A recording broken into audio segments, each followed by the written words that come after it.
Hello, welcome to our channel. Hitler మనందరికీ తెలిసిన పేరు. వరల్డ్ వార్ ని నడిపించిన నియంత, ప్రపంచం మొత్తాన్ని ఒక్కడే ఏలాలనుకున్న మొండివాడు. బట్ అలాంటి హిట్లర్ ఓ రహస్య రాజ్యాన్ని వెతికాడు. అది గూగుల్ మ్యాప్స్ లో కూడా కనిపించదు. హిమాలయాల వెనకాల దాగి ఉన్న ఆ రాజ్యం శంబాలా. అక్కడి చేరిన వారికి అమిత శక్తి లభిస్తుంది. ప్రపంచాన్ని గెలవచ్చని ఓ నమ్మకం ఉంది. అదే కారణంగా హిట్లర్ బౌద్ధుల రహస్య గ్రంథాల మధ్య ఓ జాడ వెతకడం మొదలుపెట్టాడు. హిట్లర్ కి ప్రాచీన శక్తుల పట్ల విపరీతమైన ఆసక్తి ఉండేది. అతను బాగా నమ్మింది, కొన్ని రహస్య శక్తులు దొరికితే అతను ప్రపంచాన్ని శాసించగలడని. ఆ నమ్మకంతోనే హిట్లర్ తన ఎస్ఎస్ జర్మన్ దళాలను టిబెట్ కు పంపించాడు. 1938లో టిబెట్ లో రహస్య పరిశోధనలు చేశారు. ముఖ్యంగా శంబాలా గురించి అక్కడ బౌద్ధ లామాల వద్ద తెలుసుకునే ప్రయత్నం జరిగింది. అయితే హిట్లర్ సైనికులు వాళ్ళని అడిగిన ప్రశ్నలు ఒక్కటే: శంబాలా ఎక్కడుంది, అక్కడికి ఎలా చేరాలి? కానీ బౌద్ధ లామాలు ఒకే మాట చెప్పారట: శంబాలా మామూలు మనిషికి కనిపించదు, అది ధర్మం పాటించే వారికి మాత్రమే దారి చూపుతుందని. శంబాలా గురించి మొట్టమొదటిగా చెప్పిన వారు బౌద్ధులు. వాళ్ళ పురాణాల్లో శంబాలా అనే ఒక రాజ్యం చాలా ప్రాముఖ్యంగా కనిపిస్తుంది. దీన్ని టిబెటన్ బౌద్ధ ధర్మంలోని మహారహస్య తంత్రం అంటారు. అక్కడ చాలా స్పష్టంగా చెప్పారు, భవిష్యత్తులో మానవ సమాజం పాపంతో నిండిపోతుంది.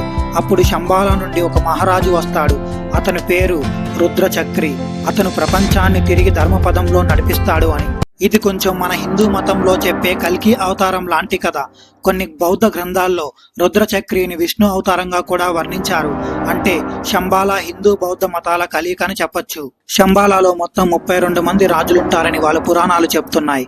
దాని ప్రకారం ప్రతి రాజు ధర్మ పౌరుడు, జ్ఞానవంతుడు, తన ప్రజల కోసం జీవించేవాడు. ఈ రాజులు ఒకరి తర్వాత ఒకరు తాత నుండి మనవడి వరకు శంబాలాని పాలిస్తారు. చివరిగా వచ్చే రాజు పేరు రుద్రచక్రి. అతనికి ఒక ప్రత్యేక శక్తి ఉంటుంది: అద్భుతమైన సామర్థ్యం, సైనిక నైపుణ్యం మరియు ఆధ్యాత్మిక శక్తి. అతను రావాలంటే భూమి మీద దుర్మార్గం మిక్కిలిగా పెరగాలి. అప్పుడే శంబాలా యొక్క ద్వారాలు తెరుస్తాయి. ఇతను ఎవరో కాదు, భవిష్యత్తులో కల్కి అవతారంలా వస్తున్న శ్రీ మహావిష్ణువు. ఆయన వస్తాడు పాపంతో నిండిపోయిన ప్రపంచాన్ని శుభ్రం చేయడానికి. అతడి చేతిలో ఒక ప్రత్యేకమైన ఆయుధం ఉంటుంది. దానితో ధర్మ విరుద్ధమైన శక్తులన్నిటినీ ధ్వంసం చేస్తాడు. అయితే శంబాలా అసలు ఉందా? ఉంటే ఎక్కడ ఉంది? ఇప్పటికీ శంబాలా ఉందనే విషయంలో చాలా వాదనలే ఉన్నాయి. కొంతమంది ఇది టిబెట్ పర్వతాల్లో ఉందని అంటున్నారు. ఇంకొందరు హిమాలయ పర్వతాల్లో దాగి ఉన్న రహస్య లోకమని చెప్తున్నారు. మరికొన్ని రష్యన్ బుక్స్ లో శంబాలా సెర్బియాలో ఉందని చెప్తున్నారు. బట్ ఇంగ్లీష్ లో ఒక మాట ఉంది: లాస్ట్ కింగ్డమ్ ఆఫ్ శంబాలా. అంటే అదృశ్య రాజ్యం అని అర్థం. అంటే అది మన కళ్ళకు కనిపించదు, కానీ ఉనికిలో ఉందని మాత్రం నమ్ముతారు. ఇది అతి ప్రాచీనమైనది, భౌతికంగా కనిపించని రాజ్యం అని బౌద్ధులు అంటున్నారు. అంటే ఇది మన దృష్టికి కనబడకపోయినా అది ఉంటుంది. మనకు అది మంచి మనసు అండ్ ధర్మంతో కలిగి ఉన్నప్పుడు మాత్రమే కనిపిస్తుంది. మరి అలా అయితే మనుషులెవరూ శంబాలాలోకి ప్రవేశించలేరా? శంబాలాలోకి వెళ్లాలంటే గూగుల్ మ్యాప్స్ లో వెతికినా దొరకదు, అండ్ మౌంట్ ఎవరెస్ట్ ఎక్కినా కూడా దొరకదు. అది మనం అర్హత పొందినప్పుడు మాత్రమే కనిపిస్తుంది అంటారు. ధర్మ మార్గంలో నడవడం వల్ల, మంచి మనసుతో ఉన్నప్పుడు మాత్రమే శంబాలా మన ముందుకు వస్తుంది. కొంతమంది గురువులు చెప్తారు శంబాలా అనేది అంతర్గత ప్రయాణం అని.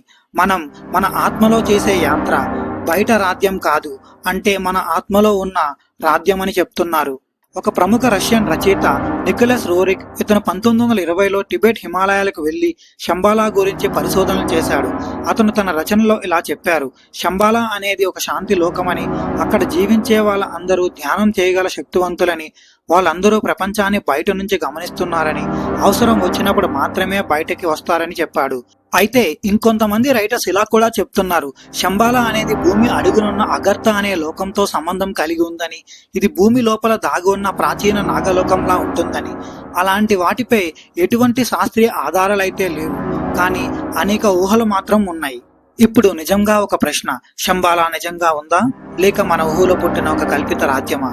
బౌద్ధులు చెప్తున్నారు ఇది ఒక నిజమైన రాజ్యం అని, కానీ అదృష్టం ఉన్న వాళ్ళకి మాత్రమే కనిపిస్తుందని చెప్తున్నారు. హిందూ ధర్మంలో ఇది ఒక ధర్మ రాజ్యానికి ఒక రూపం. మనుషులు స్వార్థంతో, అహంకారంతో బ్రతుకుతున్నప్పుడు శంబాలా మనకు కనబడదు, కానీ ధర్మ మార్గంలో ఉన్న వాళ్ళకు మాత్రమే అది ఒక స్పష్టమైన దారి అవుతుంది. శంబాలా గురించి తెలుసుకున్న తర్వాత మనం ఒక విషయం గుర్తుంచుకోవాలి: ఇది కేవలం ఒక రహస్య స్థలం గురించి మాత్రమే కాదు, ఇది మన జీవితంలో ధర్మం ఎంత ముఖ్యమైనదో చెప్పే సందేశం. మనిషి జీవితంలో స్వార్థం తక్కువైతే శాంతి పెరుగుతుంది. ప్రతి ఒక్కరికి శంబాలా కనిపిస్తుంది. ఇది మన ఆత్మలో ఉండే రాజ్యం. ఇక్కడ ఉన్న సందేశం స్పష్టంగా చెప్తుంది, విజ్ఞానం, ధర్మం, శాంతి ఇవే నిజమైన రాజ్యం. ఇది మన మనసులోనే ప్రారంభమవుతుంది. శంబాలా ఎక్కడుందో చాలా మందికి ప్రశ్న. హిమాలయాల వెనక, భూమి లోపల, వేరే గ్రహమా? కానీ అసలు విషయం ఏమిటో తెలుసా? శంబాలా బయట కాదు, మన లోపలే ఉంటుంది. మన మనసులో నిండిన మానవత్వం, మన హృదయంలో ఉండే దయ, మన జీవితంలో ఉండే ధర్మం ఇవే అసలైన శంబాలా. హిట్లర్ శక్తి కోసం శంబాలాని వెతికాడు, కానీ అసలు శక్తి మన మంచితనంలోనే ఉంది. మనం లోపల నుండి మెరుగవ్వాలంటే మనమే శంబాలా దారిలో అడుగు వెయ్యాలి. నిజమైన శంబాలా అంటే ఓ మంచి మనిషిగా జీవించడమే. మీరు నిజాయితీగా బ్రతికే, ధర్మబద్ధంగా ఆలోచిస్తే, ప్రేమతో ఎదుటివారిని చూస్తే శంబాలా మీ నుండి దూరంగా ఉండదు. అక్కడికి వెళ్ళే మార్గం ఓ ప్రత్యేకమైన గేట్ కాదు, ఒక మంచి హృదయం మాత్రమే. Thank you for watching. Please subscribe.